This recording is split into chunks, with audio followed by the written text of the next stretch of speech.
ಬಹಳ ದಿನಗಳಿಂದಲೂ ಕೂಡ ಉಪಮುಖ್ಯಮಂತ್ರಿಗಳಾದಂಥ ಸನ್ಮಾನ್ಯ ಡಿ ಕೆ ಶಿವಕುಮಾರ್ ಅವರು ನಮ್ಮ ರಾಜ್ಯದ ಮುಖ್ಯಮಂತ್ರಿಗಳಾಗಬೇಕು ಅನ್ನೋ ಒಂದು ಹಂಬಲ ಎಲ್ಲ ಕಡೆ ಇದೆ. ಕೇವಲ ಒಕ್ಕಲಿಗ ಸಮುದಾಯ ಅಷ್ಟೇ ಅಲ್ಲ, ಅವರ ಅಭಿಮಾನಿಗಳು, ಕಾಂಗ್ರೆಸ್ನ ಕಾರ್ಯಕರ್ತರು ಅವರು ಭಾಳಷ್ಟು ಪಕ್ಷಕ್ಕಾಗಿ ದುಡಿದಿದ್ದಾರೆ. ಮೊಟ್ಟ ಮೊದಲ ಬಾರಿಗೆ ಸುಮಾರು 135ಕ್ಕೂ ಹೆಚ್ಚು ಸೀಟ್ಗಳನ್ನು ಗೆಲ್ಲೋದ್ರ ಮೂಲಕ ಕಾಂಗ್ರೆಸ್ ಪಕ್ಷಕ್ಕೆ ಒಂದು ಒಳ್ಳೆಯ ಸ್ಥಾನವನ್ನು ತಂದುಕೊಟ್ಟಿದ್ದಾರೆ.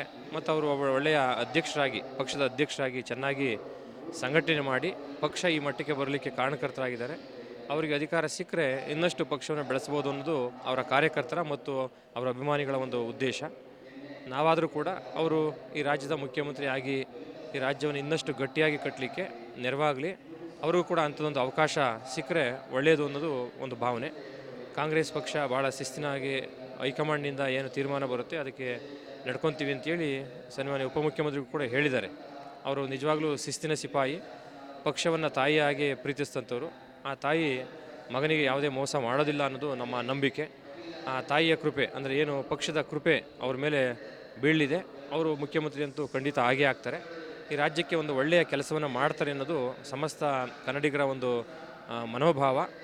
ಆ ಒಂದು ನಂಬಿಕೆಯನ್ನು ಅವರು ಕೂಡ ಉಳಿಸ್ಕೊಂಡು ಎಲ್ರಿಗೂ ಜಾತ್ಯತೀತವಾಗಿ ಒಂದು ಒಳ್ಳೆಯ ಕೆಲಸವನ್ನು ಮಾಡೋದ್ರ ಮೂಲಕ ರಾಜ್ಯದ ಆರ್ಥಿಕವಾದಂಥ ಅಭಿವೃದ್ಧಿ, ಔದ್ಯೋಗಿಕ ಅಭಿವೃದ್ಧಿ, ನೀರಾವರಿ, ಕೃಷಿ, ಕೈಗಾರಿಕೆಗಳು ಇವನ್ನೆಲ್ಲವನ್ನೂ ಕೂಡ ಸಮಾನವಾಗಿ ತೆಗೆದುಕೊಂಡು ಅದು ಉತ್ತರ ಕರ್ನಾಟಕ ಇರ್ಬೋದು, ದಕ್ಷಿಣ ಕರ್ನಾಟಕ ಇರ್ಬೋದು, ಈ ಒಂದು ಪ್ರಾದೇಶಿಕ ಅಸಮತೋಲನ ನಿವಾರಣೆ ಆಗಲಿಕ್ಕೆ ಅವರದೇ ಆದಂಥ ದಾಟಿಯಲ್ಲಿ ಒಂದಷ್ಟು ಸಮಾಜಕ್ಕೆ, ಈ ನಾಡಿಗೆ ಆಸ್ತಿ ನಿರ್ಮಾಣದಂಥ ಕೆಲಸಗಳನ್ನ ಮಾಡ್ತಾರೆ ಅನ್ನೋ ಒಂದು ನಂಬಿಕೆ ಎಲ್ಲ ಯುವಕರಲ್ಲಿ, ಪಕ್ಷದ ಕಾರ್ಯಕರ್ತರಲ್ಲಿ ಮತ್ತು ಸಾರ್ವಜನಿಕರಲ್ಲೂ ಕೂಡ ಇದೆ. ಅವ್ರಿಗೊಮ್ಮೆ ಅವಕಾಶ ಸಿಗಬೇಕು ಅಂತ.